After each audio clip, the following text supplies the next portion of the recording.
Good afternoon, everybody. Welcome to the BDAA National Online Chapter for March. Just want to give everybody a reminder about the Zoom tools. So we've got Q&A, and that's for questions. And the chat itself is to let us know where you're logging in from today and to say hi to other people on board. So today we've got two guest presenters. It's Martin Freeney from Earthship Housing and Ian Bassett, who most of you will know from the BDAA. So before we get started, I want to highlight some activities that are happening within the association. The GWS and Newcastle chapters have an exclusive factory tour with WeatherTech. So if you're a part of these chapters or live close to the area or would like to join, RSVP today. There's limited opportunities to be able to visit a factory like this. And I can tell you I've visited it and it is awesome. You really need to go and see it. It's one of those factories that still has machines from decades ago that are powering away 24/7. It is awesome. You've really got to go. There's limited opportunities for this to happen each time. And, really take the opportunity to go if you can. It's available now. There's limited spots. It's on a first in basis, and the registrations close on the 9th of March. SJ will put that, into the live chat now for you to register. Riverina chapter has a face-to-face event on tomorrow evening as well, and we've got Lou from Keystone Lawyers doing a presentation on contract law.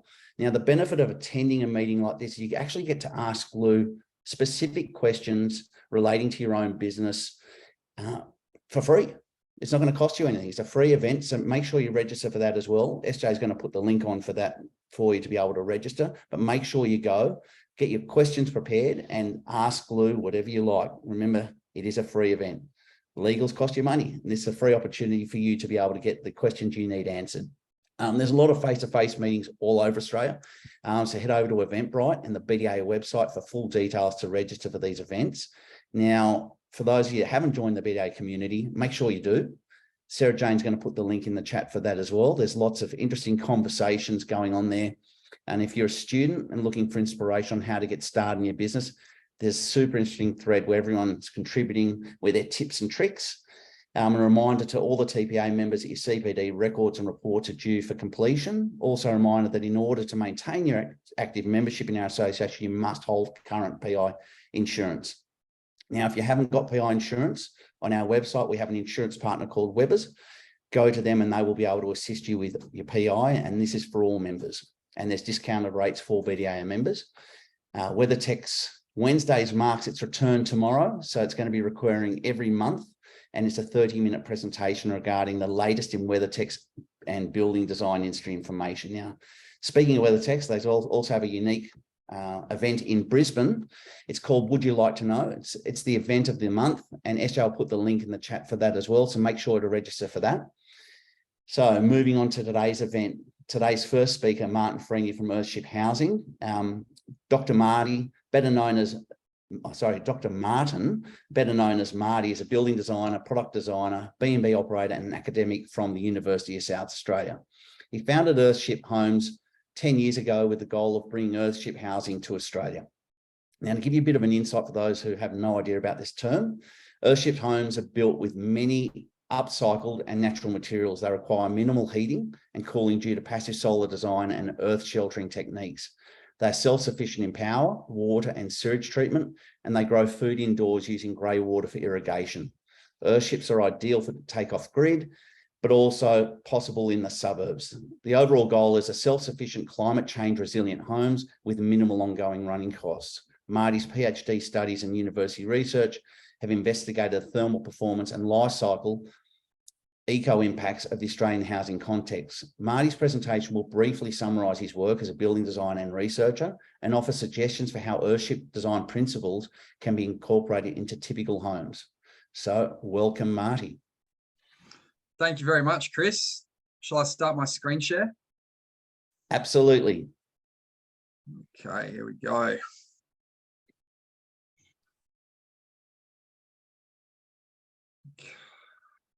Is that working? Yep. All right. Well, thank you for the opportunity. I'm looking forward to this. So let's get started. You did a great job on this slide here, Chris. So I'll skip over that. Maybe just the presentation topics. I want to tell you about the Earthship design principles, my Earthship research and show you some images of Earthships in Australia.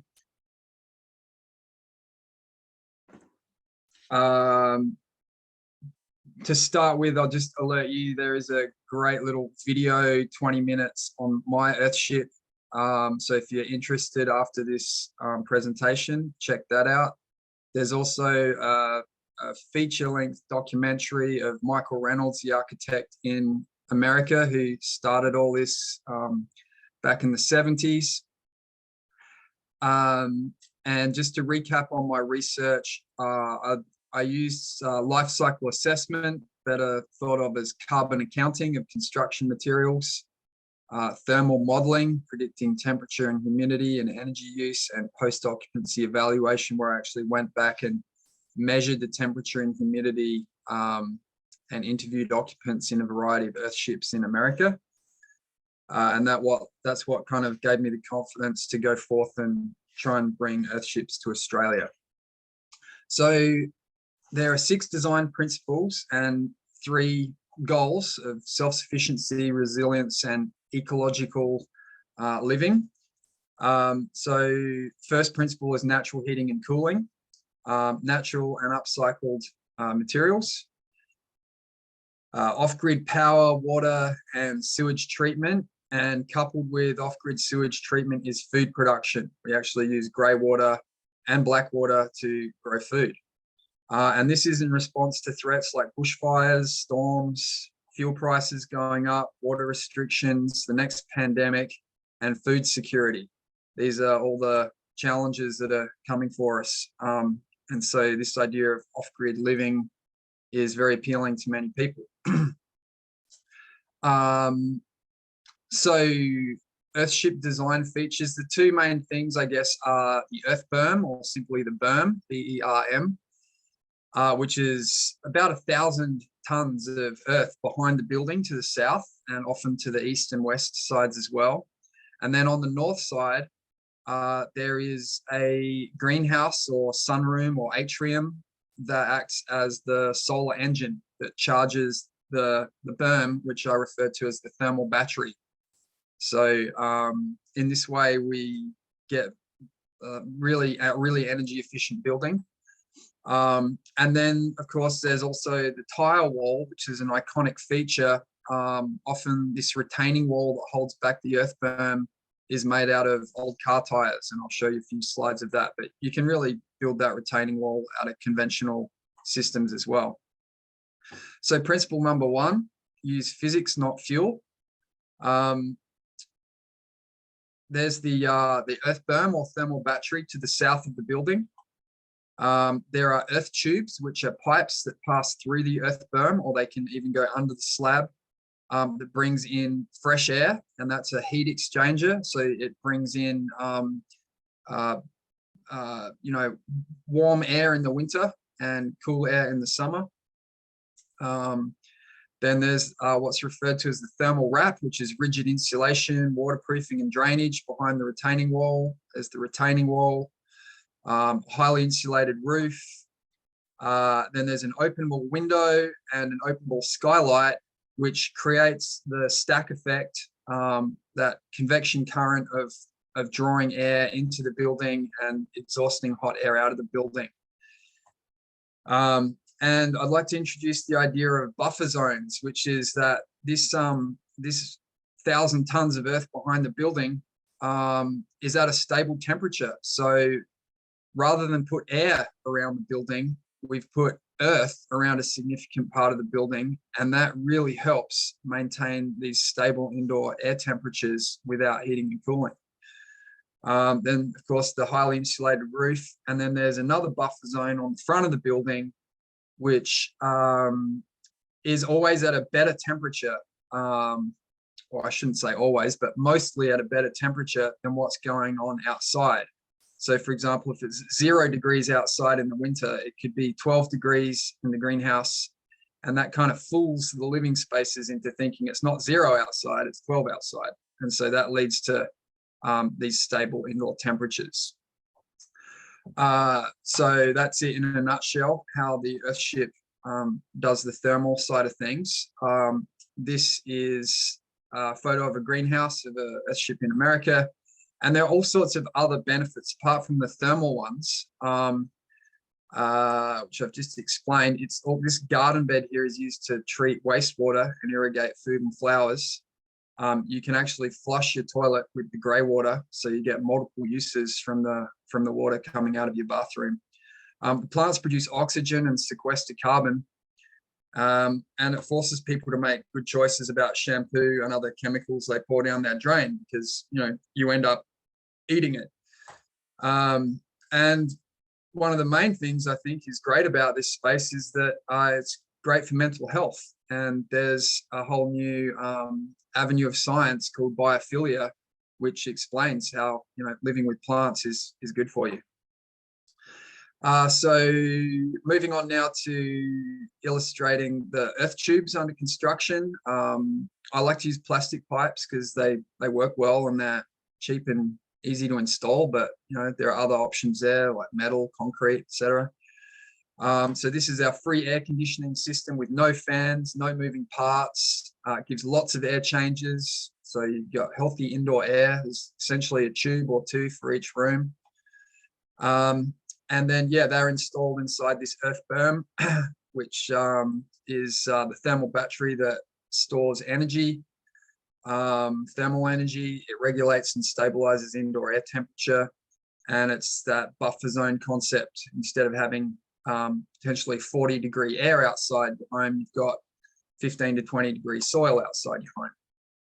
And it protects you from bushfires and storms. So this is some of my PhD research on this question of energy efficiency.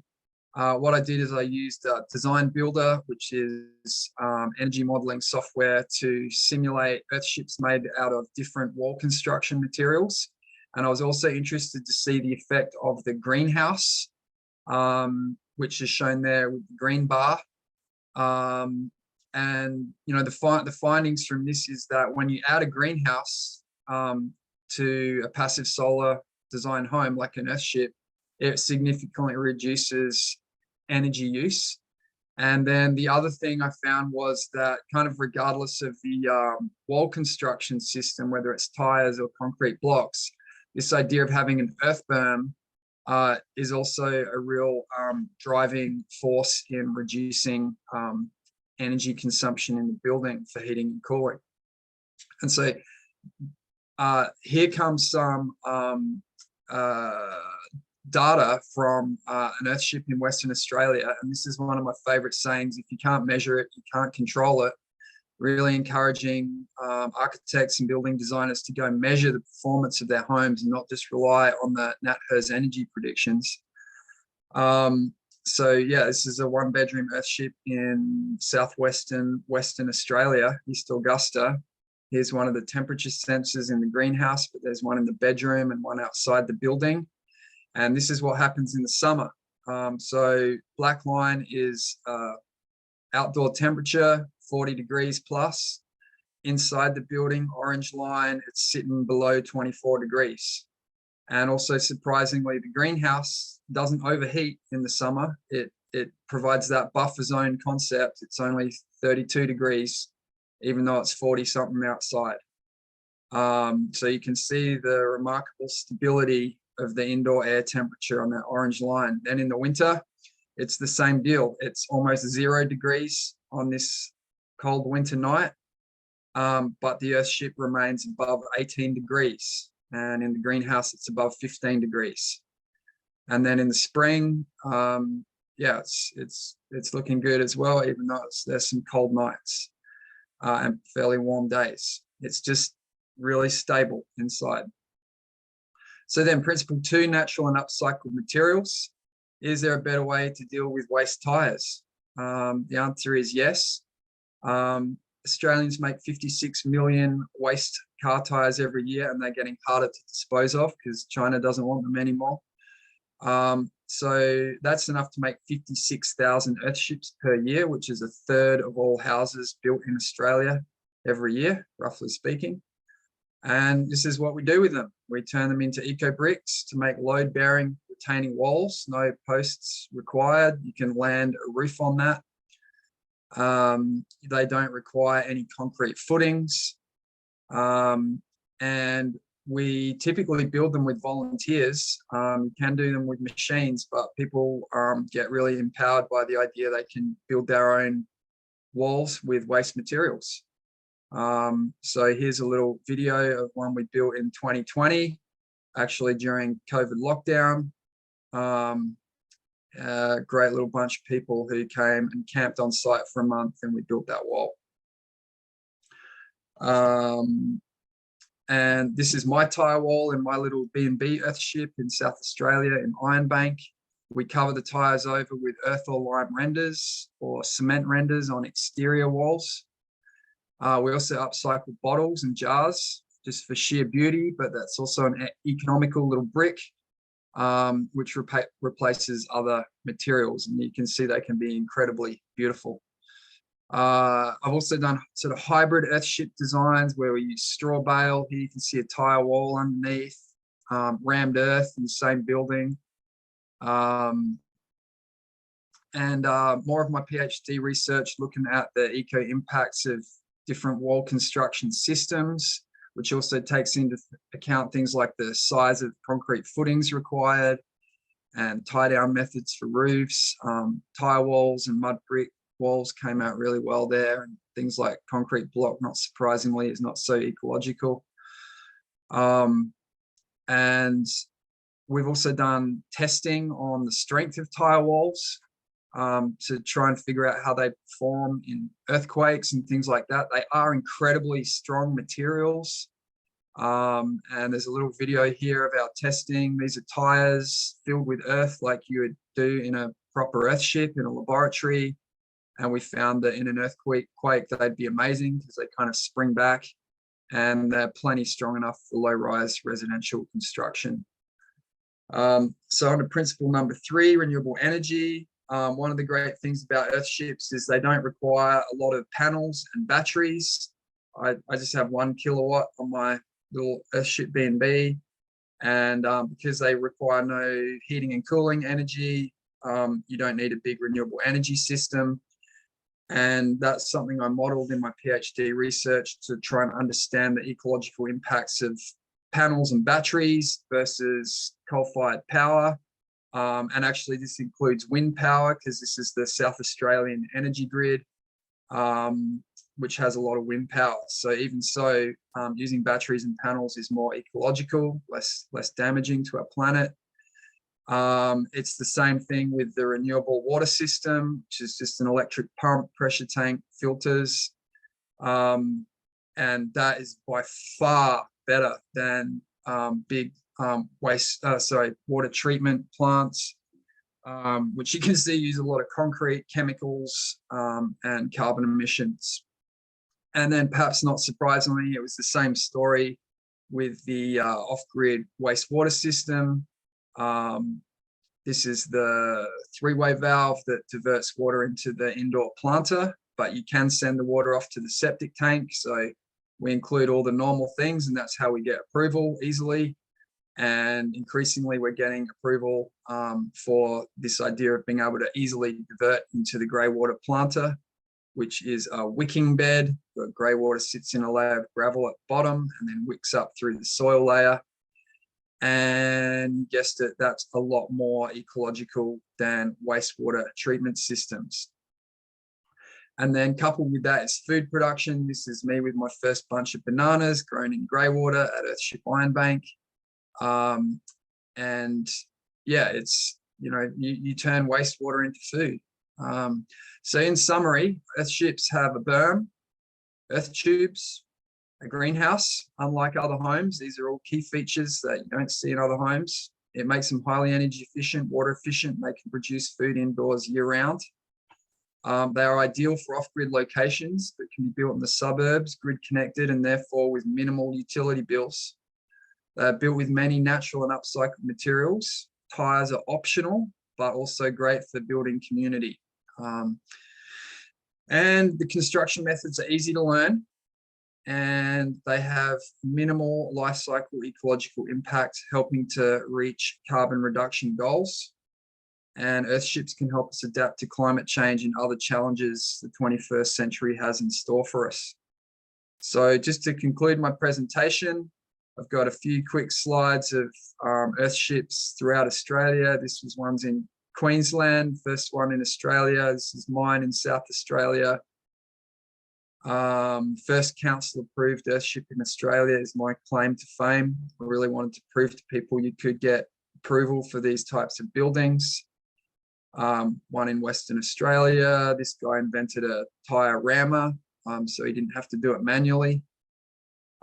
First one in Victoria, first one in New South Wales, which also used pneumatic rammers. One in New South Wales on a 580 metre square allotment.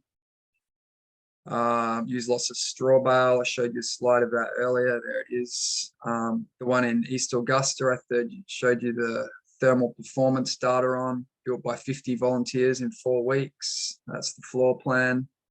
There's a photo of it under construction. One in Inman Valley, South Australia, built in 18 months by owner builders. Lots of straw bale shown in yellow. So I really like using other materials, not just tires. Another one with straw bale on a small suburban block. Straw bale walls at each end, tire wall to the south, with the earth berm to the south. And this one's made out of rammed earth because the clients weren't so excited about using tires. So, and they're doing a little strata subdevelopment. And another rammed earth one in South Australia just got approved. And the one we've been building for the last month in South Australia, this one's designed to be a little B&B, a bit like mine. There's the rendering, and there's where we got to. So that's it. Any questions, folks? Thanks, Marty. Yeah, there are some questions here. So for those of you that want to have some questions answered, go to the Q&A and put your questions in. We've got one here from Craig. Have you done any research on humidity for those parts of Australia that have unfavourable levels, and or how to control the internal comfort levels around humidity with so many input tubes? Yeah, that is a good question. Earthships, because of that indoor garden, they can suffer from high humidity. And so that comes down to sailing the earthship, we call it, which is basically knowing where and when to, open skylights, let more or less fresh air in through the earth tubes. And all that could be automated, of course, and you'd probably get really even better performance out of the earthship if you had,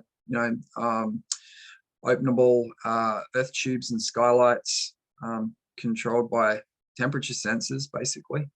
But long story short, the mold doesn't grow in the earthships. People are happy and healthy and seem to enjoy the whole process of sailing their earthship. Cool. Alan said it's not wheelchair accessible, but I guess you customize these to suit everyone's needs, wouldn't you? Oh, there's absolutely no reason why you can't build a wheelchair accessible earthship. Some of these designs, that wasn't what the clients wanted. I always encourage them to do that, but of course it leads to larger bathrooms and larger corridors, and that costs more money. So yeah, I think the smart move though is to build accessible buildings for the future. Yep. Kirsty's got a question. How did you deal with termite detailing? That is a wonderful question. The only real way to do it is to take the path of building with termite resistant materials. So all the timber is on the list of approved termite resistant timbers from the termite code, and the National Construction Code does outline this strategy of building. All your structural elements have to be termite resilient. So yeah, we just don't build with anything that's not H2 treated softwood or a hardwood that's on the list of things that termites don't eat. And yeah, it's kind of easy to comply in that way. The only tricky bit is things like skirting boards, architraves, kitchen cabinets and stuff like that. They're not structural, so you still pass you still get approval, but if the termites get in, they could smash your kitchen. So, thinking of other materials, I mean, you can get cupboards that are made out of metal. I have a retro one in my straw bale home. So yeah, there are alternatives that are not termite food. Cool. So Tony said, any examples of earthships in suburban or urban context? Yes, I showed two examples, one on a 580 square metre allotment in the Narara Eco Village in New South Wales, and there's one on a 900 square metre allotment in Goolwa, South Australia, and they're both on my website. I'll have to get that address off you. I was only in Goolwa a few weeks ago, so. Right. So Michael said rammed earth doesn't rate that well if single skinned. How do you overcome this? You put a layer of extruded polystyrene either behind or within the rammed earth wall. So if it's a visible external wall, the layer of insulation goes within the wall. And there's a company in Canada called Sirewall that do this regularly in Canada, where they've got a really cold climate. And in the case of earthships, where you have that retaining wall to the south of the building, then the polystyrene goes behind the rammed earth wall, and that's where waterproofing and drainage also occurs. And so yeah, that stops rammed earth is very conductive, so not a good insulator, and yeah, increasingly difficult to get over the line for 7-star energy rating. And Kylie's asked, how have you achieved engineering certification for these buildings? You find a enthusiastic structural engineer who likes the idea, and yeah, we've now done high walls and rammed earth walls as retaining walls. It's that's the hard part, is the retaining wall system, especially on a sloping block. There's a lot of surcharge on the retaining wall, so you just need a very competent and adventurous structural engineer. And Cornelius has asked, are there any built in the Sydney area? The closest one is in Marulan, I believe, New South Wales. That's not my design. Another person designed that. And there's the one in the Narara Eco Village, which is a couple of hours north, up near Gosford. Okay. Brendan's asked, how do you go about getting something like this approved and engineered using recycled materials? You do everything the same as you always do. It's nothing different about this. Really, it's like the structural engineer is key, but you follow the usual approval process, and you may also need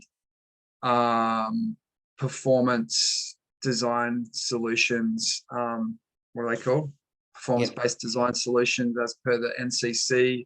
So basically getting your team, your builder, your engineer, your certifier, all to basically say, look, we're confident in this design. It meets the performance criteria of the NCC.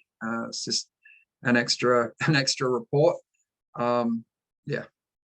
And Miro's asked, how does the greenhouse section stay so cool? Well, it does seem amazing, but it's because of the higher angle of the sun in the summer. Most of the energy from the sun just bounces off the double glazing because of the high angle of incidence to those windows. And yeah, that leads to that typically 10-degree temperature reduction on what's happening with the outdoor temperature. And then of course in the winter with the low sun angle, hopefully I wasn't explicit about this, but hopefully you all realize these buildings got to face north. That's fundamental to passive solar design. In the winter, yeah, that low sun angle means that the solar energy doesn't bounce off the windows. It passes through into the greenhouse and then even further into the building, because there's even more double glazing that isolates the greenhouse from the living spaces. And that's what I mean by sailing the earthship, is that sometimes you got to open those double glazed windows and doors into the living spaces so that the hot air from the greenhouse can more easily get into the living spaces. Can you send SJ some links from the first two slides? So the members, they've been asking about, they want to review those website links. Can you send those, yeah, the videos? While you're doing that, a quick question is, what's the minimum length of those tubes? for the earth? That is an interesting question. The shortest that we've experimented with is 9 meters, and that seems to work in the climate where they were installed. So it's really, yeah, I sort of, for my first building, I hired a natural ventilation engineer who really helped me get my head around all the critical parameters of that. And so now I think I do a reasonably good job of just estimating what is required for a given climate and a given design. But for example, my earth tubes are 18 meters long, and there's 2 of them for a fairly small space. So the number of earth tubes, their length, how many bends you can put in them, all that kind of stuff is a little bit of black magic. So yeah, I'd say do talk to a natural ventilation engineer if you want to get that right. Yeah, I mean, the tubes have been done for many, many years, and there is a lot of trial basis on it. I did it in a project myself in a terrace in the city, and I actually had the tubes going through a water feature. So I was actually using it to cool the dwelling, and they were less than 10 meters, and that was quite effective, having a vent on, I guess an adjustable vent on the wall to allow that air to come through, but that was coming through the water feature, sucking in that cold air from that water feature. That's beautiful. Yep. So that we've got another question here about concerns about the tire, toxicity of tire and breathing it in, you know, with 35-degree plus sort of temperatures. What are your thoughts on the toxicity? Yeah, of tires? that one comes up a lot. Tires are smelly, horrible things when they're brand new, but after they've been on the road for 100,000 kilometers, all the off-gassing is over and done with. And furthermore, in an earthship, that the tires are all rendered over, they're not in contact with air, water, sunlight, fire.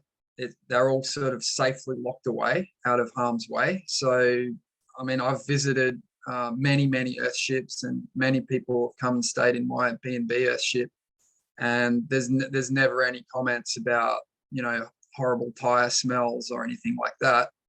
And what's more, part of my PhD research in America was talking to people who'd lived in earthships for decades, and they seem to be healthy, happy people. They weren't all, you know, suffering from, you know, tire-induced illnesses. And I think the real litmus test is people who handle tires all day long, putting them on your car. They also seem to be, I'm not sure if they're happy people, but they seem to be relatively healthy people. So, yeah, I think, you know, the real hazard with tires is driving around on them. And every time you walk down a city street, you're breathing in tire dust particles, microplastics. So they're a problem caused by us and our transportation system. And I really feel that using them to build earthquake resilient, bushfire resilient walls that lead to energy efficient homes is the best thing we can do with them. And Alan's saying, you know, what do you do in regards to energy efficiency calculations for council approval? That is somewhat problematic, because the NatHERS software cannot compute things like earth tubes and greenhouses and earth berms. So usually we just do a deem to satisfy. We don't get a star rating, just a deem to satisfy. We got over the line. But, you know, thinking about the data that I just showed you for that earthship in East Augusta, that's got to be a 10-star building. Okay. If you put polystyrene into rammed earth, does that compensate for vapor permeability of the wall? Oh, that's a good question. I'm not sure about that one. I think polystyrene is somewhat vapor permeable. You know, it can get waterlogged, which is why we waterproof it. There is expanded polystyrene and extruded polystyrene as well. So expanded is more waterproof and probably more or less vapor permeable. So yeah, but there's also waterproofing, you know, vapor barriers that are used in conjunction with that polystyrene. So yeah, I think hopefully that answers the question. Yeah. And so the councils themselves, I guess it's a lot of persuasion to get something new passed. I know that it's been quite difficult for me in the past for new ideas. And I think it's, people say, is it hard? I think it is. It is hard, isn't it, Marty? Well, I mean, I was happily surprised with mine. The big problem I had with approval was getting the indoor grey water garden approved, because the codes say that, grey water systems need to be X meters away from the building, and the fact that it was inside the building was just an immediate no. So yeah, that was a 5-year process of getting approval for that. I just went ahead and built it, and they came and told me off, and I had to remove the 3-way diverter valve. And but ultimately there was a bit of a change of staffing in SA Health, which was the top authority. Council couldn't deal with it, so I went right to the top.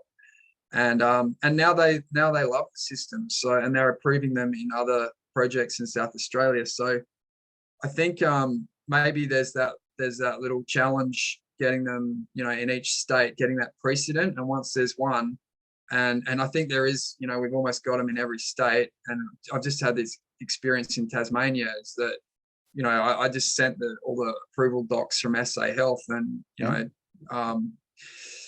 common sense was followed, kind of thing. So, we're the driest, in South Australia, we're the driest state and driest continent. So water scarcity is a real thing, and climate change will mean different things in different places. It can be floods, and some of this wastewater recycling stuff is kind of not applicable where you've got really good rainfall, or not as applicable. But yeah, here in South Australia, it makes a lot of sense. I think once, like anything, once you start to have these real life case studies and they're proven to work, the councils, have the ability to look at those. Yeah. And I just say, Chris, my red hot tip would be, don't make a big song and dance about it being a so-called Earthship. Just say you're building a sustainable home. And, as soon as you use words like Earthship, then you got to go down the rabbit hole, and it takes you half an hour to explain what that actually means. So it's much better just to say, look, I'm building a sustainable, energy efficient, water efficient home that uses some recycled materials, and we've got performance-based design solutions for the recycled materials. And yeah, words like Earthship can be a bit triggering to people in councils. And when you look at your the vent system through the tubes, you obviously got to have some sort of vermin protection on there, so that would obviously restrict a bit of the airflow, but you would have oversized those, wouldn't you, to compensate? Yeah, the natural ventilation engineer who designed mine took things like that into account, and it's some fly screen, but it's metal, BAL,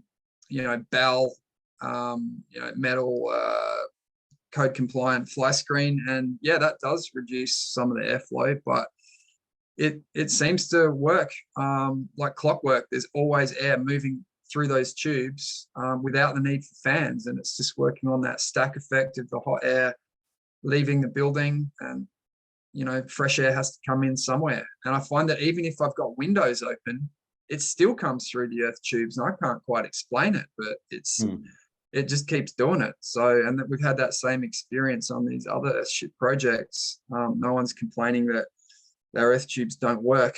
Quite the opposite. We've got another couple of questions and then we'll wrap it up. What's the upkeep like on this type of construction? Well, I'm predicting, and I've only got really the experience on mine, and I'm the one who does the upkeep. Because the building is substantially surrounded by the earth, as long as you've done a good job with your waterproofing and drainage, you got nothing more to do back there. You don't have to paint anything, or there's kind of minimal work to do there. I guess on the north side of the building, where you've got glazing and potentially timber framing, you've got maintenance to do on your timber framing. And some of my latest designs have green roofs, which again, part of the idea of that is they're really bushfire resilient and low maintenance, and also a great sort of water filter for rainwater collection. So The We main love green upkeep, roofs. sorry? We love green roofs. Oh yeah, they're terrific. And I think they're going to be a big part of the solution in bushfire zones if they're designed right. But yeah, the main upkeep, I suppose, is the off-grid system. So I'm budgeting, about $1,000 a year is what you need to put away in the bank for new batteries, new solar panels, but batteries can last 10 to 20 years, panels 30 to 40 years, rainwater tanks, 10, 20, 30 years, just depending on quality and construction and all that kind of thing. So I'm very confident in saying that it's more economical to go do that, have these off-grid systems, and that energy prices could get well out of control in the years to come, and same with water. So that's part of the whole concept, is that you take control of these things. Perfect. We got one last question. Aaron said the internal diagram showed a concrete slab. Is this the case? If so, how do you reconcile this amount of embodied energy given sustainability of other materials you use? Yeah, I like that question. A lot of earthships you see on the internet have quite a bit of concrete in them, and I'm sort of really trying to address that issue. So, for example, in my earthship, the floor, the main floors in the greenhouse and the bedroom are earth floors, and there are little concrete floors in the bathroom and the entry, where it made sense to use that in a wet area and a highly trafficable area. The downside to the earthen floors is that they are a bit susceptible to damage and require more maintenance. But I love my earth floors, and even in the B&B where people don't quite understand, they got to take their shoes off. They seem to work really well. So it just comes down to a choice of the client, and you could put, instead of a concrete slab, you see, the beauty is you don't need concrete footings under the tire wall. So we start building the tire wall with no footings at all. Just a quarry rubble, compacted quarry rubble is all we need. And then you could put down pavers, you could put down flagstone, you could do all sorts of things, provided your structural engineer agrees, and on some soil types that what I just suggested may not be to code. So it kind of depends on things like that. But I guess the final thing to say about concrete is, if you want to build a building that's going to last for potentially hundreds of years, the stuff we build these days is, lucky if it's got a lifespan of 25 to 50 years. That doesn't compute well when you look at the life cycle eco impacts if you're tearing down the house every 50 years. So I'm trying to design buildings that could last for thousands of years. And so using a bit of concrete, it's not such a big deal. And there are carbon emissions with every type of material. Solar panels have carbon emissions. So, but they get paid back pretty quickly. So perhaps that's not a great example, but I'm just trying to say that's what I was looking at in my PhD research, was going, well, you look at a tire wall and it's like, well, you don't need any concrete under a tire wall, whereas all these other walls require concrete under them. And yeah, there's always options with floors and all the other building elements. And so I think that's sort of part of what I'd love every architect and building designer to think about a lot more, is what are those ecological impacts of different materials. Marty, thank you very much for your presentation. For those of you that are interested, Marty's agreed to do some formal CPD presentations during the year. So keep an eye out on the BDA website and you'll be able to see more presentations by Marty. But thanks once again, Marty. Fantastic presentation. Hopefully everybody got to learn something new today. And pleasure. Thanks again. We're going to move on to today's second speaker, who is Mr. Ian Bassett. Now, all of you would probably know Ian. He's a stalwart of the association. And Ian's going to be discussing the expansion to Class 3 and 9C as a continuation of the New South Wales Government's commitment to restoring public confidence in the building construction industry. These changes are designed to ensure that buildings are safe and secure, and that that it's more customer focused and better data is captured throughout the building life cycle. So I'd like to welcome Ian on board. Good, thanks, Chris. And good afternoon, everybody. I'm blown away by Earthships. I'm going to bring us right back to Earth, unfortunately. We're a pretty dry subject here, and I don't have any pretty pictures, except that wonderful building behind me up here in Budapest. Anyway, today I'm just going to do an overview of the Class 3 and 9C. And this is a new regulation that's come in. The Department of Fair Trading will introduce the registration for Class 3 and 9C buildings from the 3rd of July this year. And this follows on from the introduction of Class 2 registration back in 2021. Now, Class 3 and 9C, Class 3 buildings are basically boarding houses, hostels, and the residential parts of motels, schools, hospitals, and jails. I guess the residential part of a jail is a cell, anyway. But just be aware also that boarding houses do come under Class 1B, excuse me, which is basically has less than 12 people in it, less than 300 square metres. It's all in the BCA. But just be aware that not every boarding house comes under Class 3. And a 9C is aged care nursing homes.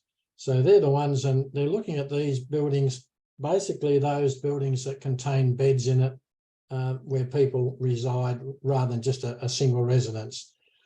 Now, there's going to be 3 levels of registration for building designers. There's going to be an open category, which is a new category they've introduced, a medium rise, which is 3 stories. That can be 4 stories with an open car park at ground level, and a low rise at 2 stories.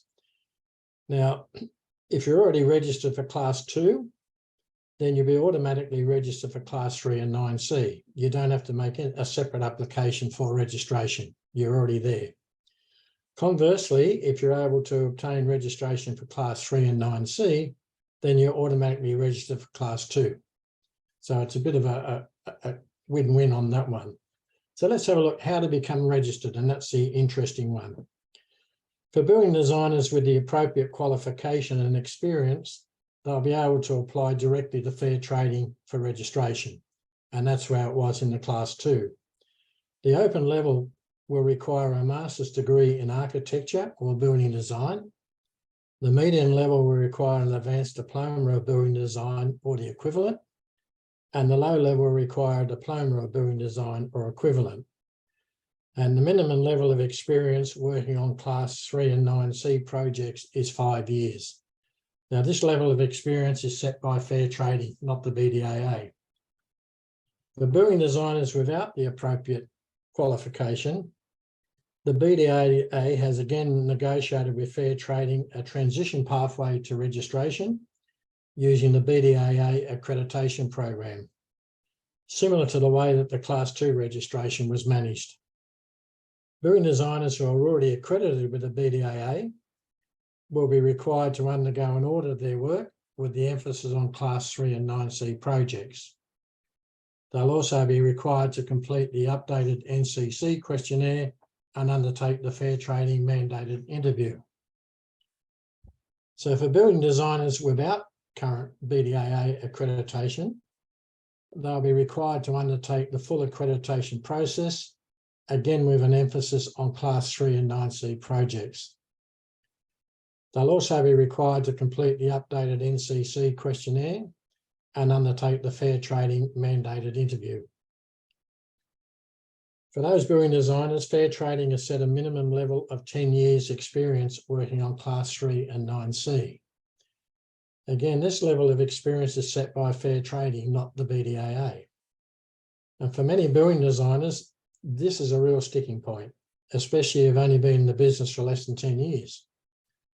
It's something that we've argued with Fair Trading, but they're fairly adamant.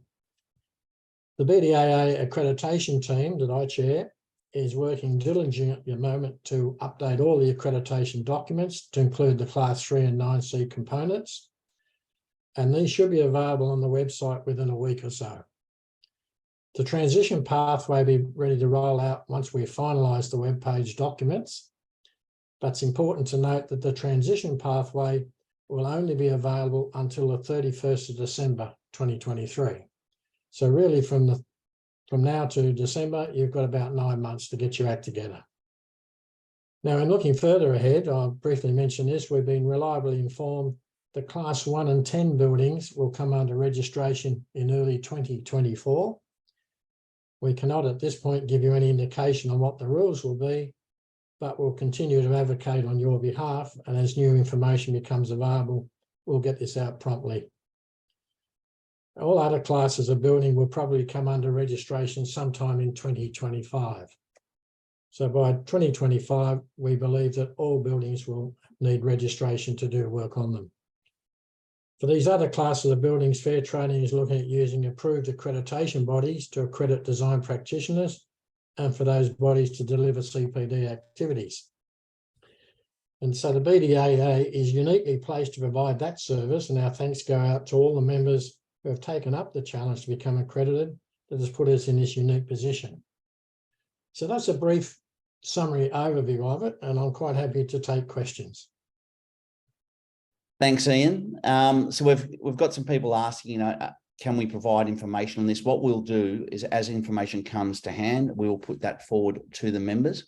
I was in contact today with the New South Wales government in relation to this. They are going to be providing us information in time that all the members can be aware of what is going to happen. But importantly, like Ian said, that if you've already registered for Class 2, you automatically qualify for Class 3 and 9C. And those who haven't, we're going to work on Class 3 and 9C, you must register. There will be no excuse. Now, the other thing that we wanted to stipulate is we put a survey out to the members, and we want to really know how many of you are working in different states on different class types. It's a continual question we're asked by government. And for us to be able to support our members, we need to know what class types you work on. We've got to be able to give all of that data to the government. The more class types our members work on, the better it is. And the more states they work in, the better it is as well. So that we really need that data. So if you haven't completed the survey, please do so. And Ian, I'm just going to look if we've got some questions. A couple of people asking, can we get this in written format? Yes, I'll send this through to Sarah Jane in a written format, and she'll be able to put it out to everybody. It is a summary, it's an overview summary, but as I said previously, within a week or so, say by the end of next week, it'll be all the information will be on the web page under accreditation. Ian, Marty's asked, do registered architects also need to do the same with the 10 years experience? No, registered architects can apply directly to Fair Trading. They're people who already have qualifications, but they will have to have a minimum of 5 years experience in Class 3 and 9C. Okay, Michael, you've asked if these changes New South Wales specific. Yes, it is New South Wales specific at this stage. I have been in talks with governments from across Australia, and all of them are sitting by and waiting to see what happens in New South Wales, and they're looking to adopt obviously the things that work well, and things that haven't worked well in New South Wales, they're obviously not going to adopt. So the discussion is, it's the biggest change in the construction industry in Australia, in the history of construction industry. So all states are sitting back, watching what's happening in New South Wales, and New South Wales are ironing out any of the, I guess, the issues that they've had. And the reason they started on Class 2 initially is because of the outcomes that were happening so quickly, and that if one person's affected, or if one residence is affected there, basically the whole building is affected. So there's pretty much 100 homes at once being affected through one fault or a couple of faults in the building.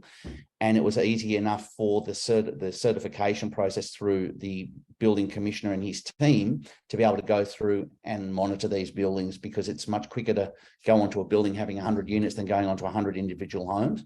And they have assured us that that they are going into the other class types, and they're looking to do this, as Ian said, in 2024. So everybody will need to be licensed in New South Wales, and they're looking at the BDAA as the accreditation pathway through that, through the national accreditation scheme that the BDAA has had for over 20 years. So Fabrico, you've asked about Registration Victoria. They're talking about mutual recognition. There are discussions now about mutual recognition, and you might want to elaborate a bit more on that. Yeah, mutual recognition comes in when you're licensed in one state for a particular category, and you can apply for a similar license or an identical license in another state, and that state has to recognise that. There are a lot of hiccups within it. I guess the biggest problem we have is that states just don't work together. We go back and look what happened over the years of COVID. the cooperation between states will give you a good idea how wonderful it is. For instance, we do know somebody who applied, has Class 2 registration in New South Wales, applied to Queensland for registration using that Class 2 registration. They are granted Class 2 registration in Queensland, but they're not allowed to do Class 1 because it has to be like for like. So it's not perfect, but it's something, and we are constantly working with the authorities trying to get that sorted out. There is a thing in the background called the National Regulation Framework, which means that everybody has the same qualification, same license level in every state. Building ministers have agreed to that, but last year we had a change of government and it's all sort of been put on the back burner, but hopefully it will come to fruition. But it's been a long time since something. Now, just to mention on Class 1 and 10, the Fair Trading is looking at rewriting the complete Home Building Act, and that's going to be brought out, I think, in February next year. They're just calling it the Building Act now, and that's where Class 1 and 10 will get wrapped up in that. Great. So I'm just looking at the Q&A and the chat. So look, people are asking for the dates. There are no dates for the Class 1 at this stage. We have been told they're looking at rolling this out in 2024. So those of you that are accredited, you're obviously going to be beneficial in that manner. So, don't hold off on getting accredited through the association. Now, Rodney's asked about the master's degree. Rodney, there's no such thing as a master's degree in building design. We actually mentioned this to Fair Trading, that they brought out a master's degree in architecture or a master's degree in building design. And we pointed out to them there's no such thing as a master's degree in building design. So their attitude is, well, it's going to apply to people who have a master's degree in architecture. And I need to say that quite a few of the people we have who are accredited, and we do have some members and also non-members we accredit, do have a master's degree in architecture. They're just not registered architects. So there is an opportunity there for non-architects to become registered. But they have made very clear that they're not going to change that. Those that have studied architecture at university but haven't gone on to do the masters. That's it. Nia's asked that they've got 5 years experience working on Class 1 and 10. Am I eligible to register for Class 2? No. No. Simple, no. It has to be in those classes of building. Yeah. So you can't go and expect to be able to design a residential apartment block if you've never done it before, and yet you've designed homes. So that's a definite no. Just looking if we've got any other questions. Do we have an idea what will be required? So the requirements for registrations for Class 1A is pretty much the same as what they've put as an E for Class 2 and what we're going to be putting out for 3 and 9C. So it's going to be a similar rollout. That you've obviously, don't panic about it. People, seem to be panicking here about this. What they're doing is it's just a licensing scheme. And I think it's important to realise that when they bring in Class 1A, you won't have to have 10 years experience in Class 1A to get registered. It will be a totally different way of criteria, and the levels of qualification will change as well. But the reality is, as Chris says, don't panic about it. I think that's going to be a fairly simple, straightforward thing. These classes of buildings they're looking at now, Class 2, 3 and 9C, they're the ones they're having all the major problems with. And they're really screwing down on that to try and to make it beneficial to the public that we're doing proper building types. So I wouldn't be too head up about Class 1 and 1A at this stage. But as we get more information comes available, we'll let everybody know. we've got some questions in relation to the experience, and if you don't meet the current requirements and you can't do the work, how do you get it? Well, generally what you have to do is you have to go and work for a company that does that work, and you'd have to get the experience that way.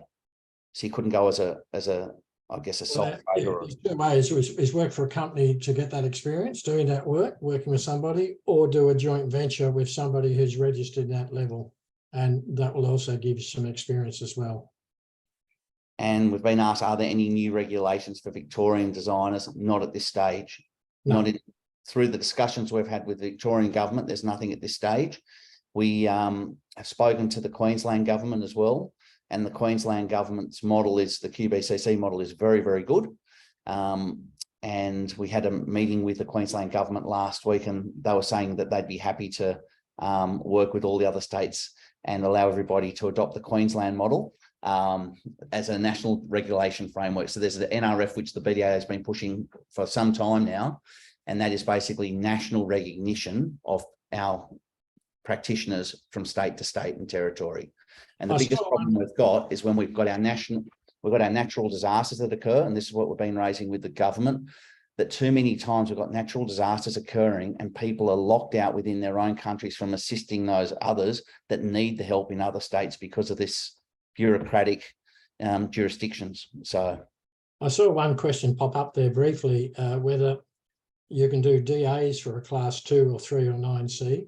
Yes, you can. You don't need to be registered to do a DA, but you do need to be registered to do the construction certificate. It's when the construction certificate documentation comes into play, that's when the regulations come in. There's nothing stopping you doing DAs. Bill has asked if you're already registered to class 2 under the DBP Act, are you automatically registered to class 3 and 9C? Yes. Yes, automatic. Yep.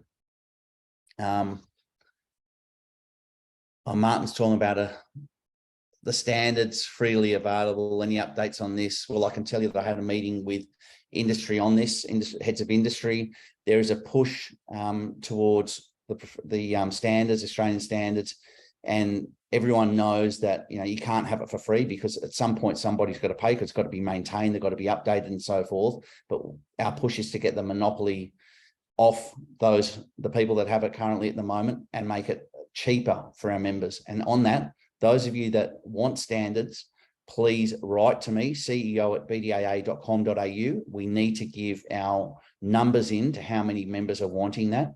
Not everybody has responded to the survey that I'd asked, all those people that have the current subscriptions. If you haven't got back to me and told me that you're wanting to resubscribe, please do so, because I need to give the numbers to TechStreet. Now, TechStreet will give us our pricing based on the numbers that we have. So the more we have, the better it is. So you'll see in the chat my emails there. So those of you wanting to subscribe to standards, please get back to me. I need to give a number this week. I need to give it by tomorrow close of business.